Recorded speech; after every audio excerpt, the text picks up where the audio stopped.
They said Madagascar was beautiful, warm beaches, smiling animals, a perfect paradise. But as I crawled out of my wrecked balloon, something felt wrong. The air was thick, heavy like it had memories. The waves didn't sound right. They groaned like something was in pain beneath them. I looked around, no one. Just the wind howling through the palms like a warning. My name is Rango, and this wasn't the Madagascar anyone ever spoke about. I stepped into the jungle, and the moment I did, it felt like the trees closed in behind me. Vines curled like fingers, every branch creaked as if whispering secrets. I kept my hand on my revolver, though deep down, I knew bullets wouldn't matter here. The deeper I walked, the louder the jungle became, but not with birds or animals. No, it was breathing. The forest itself was breathing. And somewhere in the distance, someone was laughing. He was hanging there, upside down, motionless, like a toy someone forgot. Except his eyes weren't there, just empty, black sockets. But he smiled too wide. His mouth cracked like old leather, and yet, he spoke. "Why did you come?" "Rango," he asked, though I'd never told him my name. The leaves around him twitched. I backed away, heart pounding, but that thing, it didn't move, just stared, without eyes, right into my soul. Blood still wet dripped from the edge of a stone slab. 3 words carved deep, jagged, and desperate. The end is a lie. I stared at it, trying to make sense of what it meant. A lie. Whose end? My end. I touched the stone, and something moved beneath the surface, like the rock was breathing. That's when I heard footsteps slow, dragging, behind me. I turned. No one was there. But the stone, it was still bleeding. The jungle fell silent, not quiet, silent, like the world held its breath. That's when I heard it. My name, whispered from everywhere. Rango, Rangu. It slithered through the leaves, under my skin, into my bones. I turned, flashlight shaking, and caught a glimpse just for a second, a pair of glowing eyes, high in the canopy, then gone. But the whisper didn't stop. It got closer, hungrier, and then it laughed. The air shifted, and the scent hit me, iron rot, old death. I pushed through the vines and stepped into a clearing that froze my blood. Bones, dozens of them, some clean and bleached, others still clinging to scraps of fur. Zebra skulls, penguin, wings twisted like broken dolls, lemur spines split open down the center. I couldn't move. The jungle had swallowed its own and spit them out for me to see. That wasn't a graveyard. It was a warning. And there he was, King Julien, but not the one anyone remembered. His body hovered inches above the ground, limbs dangling, head twitching side to side like a puppet with cut strings. His eyes pure white, glowing like headlights. A strange, green light pulsed from beneath him, casting shadows that danced unnaturally across the trees. He opened his mouth, and I swear it was too wide to be real. He spoke in tongues, in voices I didn't recognize. It wasn't Julien anymore. It was something wearing his skin.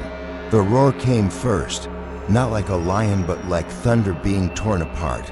I turned just as he burst from the darkness. Alex, or what was left of him. His golden fur had turned jet black. Blood soaked down his jaw, and those bright, cheerful eyes, gone, replaced by the pits of fire.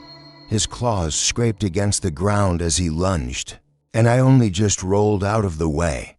He wasn't hunting, he was destroying, and I was next. Something moved ahead, twitching, jerking like a broken puppet. It was Marty. His black and white stripes flickered like static, his body glitching in and out of focus, limbs warping as if reality itself couldn't hold him together. His face was locked in a wide, cracked grin. No words, just the sound of distorted laughter, like an old VHS tape playing backward. He wasn't a zebra anymore. He was a virus, crawling toward me through a corrupted jungle. They stood in a perfect circle. Melman, Gloria, the penguins moving in unison like marionettes. Strings made of light danced above them, tugging limbs, twisting faces into forced smiles. In the center, Julien floated, arms raised like a conductor. His chant echoed from every direction, louder, faster, until it sounded like 1,000 screams trying to speak at once. I knew I had to run, but my feet, they started moving on their own.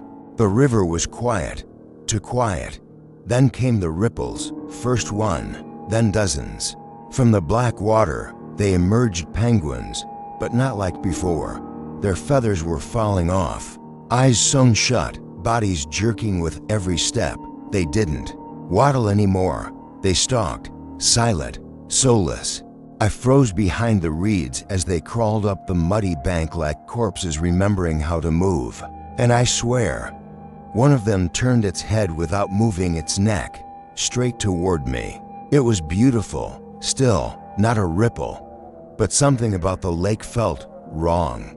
I leaned in closer and froze. It wasn't my reflection. It was me dead. Hollow eyes, stitched lips, flies crawling across my face. The reflection twitched, smiled. I didn't. I stepped back, and it didn't. It stayed, grinning, even when I turned away. That wasn't water. That was a window, and something on the other side was learning to become me. He appeared out of nowhere, Mort, but he wasn't small and cute anymore. His fur was gray, thin like wet paper. His mouth was too big, teeth too many. He looked up at me, eyes glowing faintly, and whispered, "You can't leave, Rango. This place chose you." I stepped back, trembling. He didn't blink. He just pointed behind me. And when I turned around, I swear, the jungle had changed again. I woke up gasping for air on the same beach again. Same wreckage, same twisted trees. I ran to the jungle edge, hoping it was just a nightmare. But then I saw it.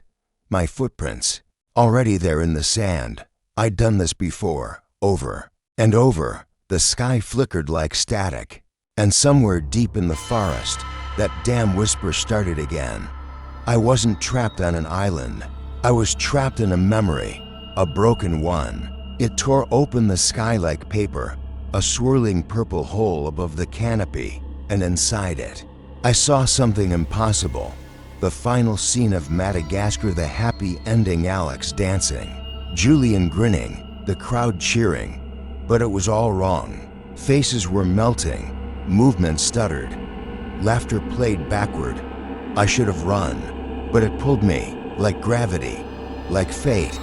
I was being dragged into a lie dressed as a memory. The pull was unbearable. Like invisible hands grabbed my chest and yanked me through the air. The portal roared like 1,000 voices arguing in reverse. I screamed, but no one heard. Everything blurred: the jungle, the sky, even myself. Then, it went quiet, and when I opened my eyes, I wasn't in Madagascar anymore. I was inside something else, something pretending to be familiar, but stitched together with lies. I stood in the middle of a celebration. Balloons, laughter, fireworks.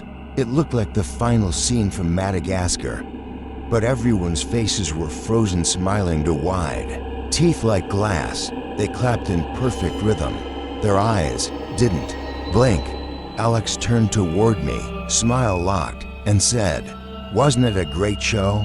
But his voice wasn't his. It was deeper, hollow, like someone trying to remember how humans sound. Julien appeared beside me. No footsteps, no warning, just there. His head tilted slowly, bones cracking with every inch. He leaned in, mouth close to my ear, and whispered, "You were never the audience. You were always part of the script." I froze, my skin crawled, and then he grinned, twisted, unnatural, and said, "Now it's your turn to perform." I looked for a mirror, anything to ground myself. I found a shard of glass, reflecting just enough, and what I saw wasn't me. My face twitched. glitched, one side melting like wax, the other frozen in a dead smile. My eye burst into static. My mouth moved, but I wasn't talking. I screamed, but the reflection kept smiling, and I realized I wasn't looking at a mirror. I was watching what I was becoming. The sky cracked open. The trees ignited without fire. Everything, the leaves, the grass, the animals started to break apart like shattered glass. Code lines ran across the ground, like the world was rebooting. I ran, stumbling through burning memories, trying to hold onto something real. But the jungle, it wasn't dying. It was deleting itself. Then it all stopped, mid-scream, mid-run, mid-breath. Time froze. The fire froze. The birds hung in the air like puppets waiting for strings. I stood there, mid-stride, but I couldn't move, couldn't blink, couldn't think. I felt like a paused movie waiting for something to press play. But no one ever did. Everything blinked to black, then static, like an old TV with no signal. But I was still inside it. I felt myself fading, pixel by pixel, memory by memory. And then a voice deep, emotionless echoed from the void, still watching. It wasn't a question, it was a threat. And I realized I was now part of the show. Just for a second, the darkness pulled back. I saw them rows and rows of people watching me, not smiling, not blinking, just watching, their eyes glowing faintly like screens. I was on a stage or in a theater, but I wasn't performing. I was the film, and they were watching my life on repeat. I felt myself spinning, pulled into a reel of film, each frame a version of me screaming, running, dying, over and over. I banged on the glass from the inside, but the reel kept turning. I wasn't in a story anymore. I was the story, trapped inside a projector that would never stop playing. The last frame flickered on the screen. My face cracked, twisted, eyes hollow, and above me, scratched in blood, "Do not watch." But it was too late. If you're hearing this, then it's already begun, because now it's watching you.